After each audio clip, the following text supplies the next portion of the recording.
Di Indonesia sekarang banyak orang apa? Jimat.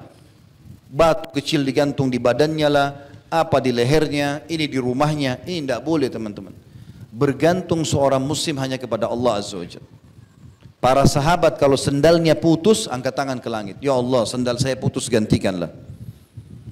Sampai masuk ke medan perang. Ini semalam waktu kita bahas dahsyatnya dua saya sudah jelaskan. Sampai masuk ke medan perang. Di Uhud, di Badr, di Hunain, di Tabuk, di pembebasan kota Mekah. Nabi SAW kalau sudah motivasi pasukan mau perang, Nabi bilang apa? Bangunlah menuju kepada surga Tuhan kalian. Mati, ayo masuk ke surga yang luasnya seluas langit dan bumi. Enggak pernah Nabi kasih kertas, suruh tempel di badan. Ya supaya kebal, bukan kebal, mati syahid, cari mati. Untuk apa kita pakai kebal-kebal ini? Apa gunanya? Bahaya sekali. Dan banyak orang di Indonesia tertipu karena menulis pakai tulisan Arab. Tidak semua tulisan Arab Al-Quran. Ya, hati-hati teman-teman. Ini banyak sekali terjadi. Berapa kali kami lihat dan kami temukan di masyarakat, di tengah-tengah pengajian kami akhirnya mereka berikan ini loh Ustaz. Apa ini? Benar gak ini?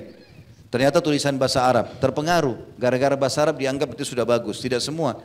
Dukunnya itu juga pintar. Kalau dia tahu kita mayoritas orang Islam, dia pakai juga tulisan Arab supaya kita terkelabui. Ya.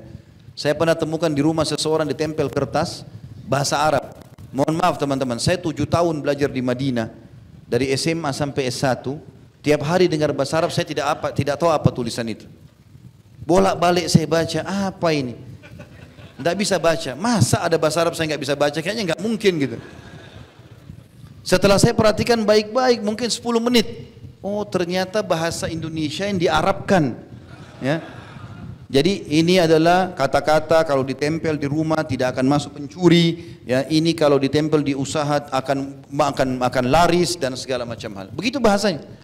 Dan ini mengambil keberkahan dari 7 orang Ashabul Kahfi, disebutkan nama-namanya, namanya aneh-aneh gitu, nama ini tidak pernah dalam Al-Quran, tidak pernah dalam hadis disebutkan, nama ini, dan ini nama anjingnya.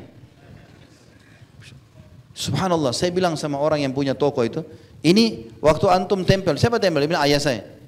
Saya tanya, semenjak ditempel, pernah nggak ada pegawai mencuri? Banyak yang mencuri, banyak yang mencuri, tertipu dengan itu. Jangan teman-teman pakai begini. Mau usaha laris gampang, mudah. Modalnya halal, sistemnya halal, ya. Kemudian juga produknya halal, demi Allah laku. Sahabat Nabi sudah praktekin itu, jadi kaya raya. Saya juga terjun di bidang bisnis. 3 resepnya, modalnya halal, jangan dari uang riba, jadi penipuan dan segala macam. Yang kedua sistemnya halal, jangan ada zaliman, jangan ada gharar, jangan ada sistem yang diharamkan. Dan produknya halal, laku, nggak ada masalah. Nggak usah pakai tempel-tempel ini, panggil jin, panggil segala macam. Kita nggak usah lintas alam, ya. Itu panggil jin, lintas alam, nggak perlu.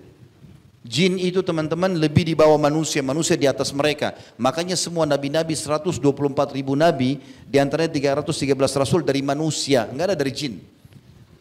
Iya, Nabi SAW tidak pernah pakai jasa mereka. Nabi nggak pernah pakai khadam, nggak ada khadamnya Nabi.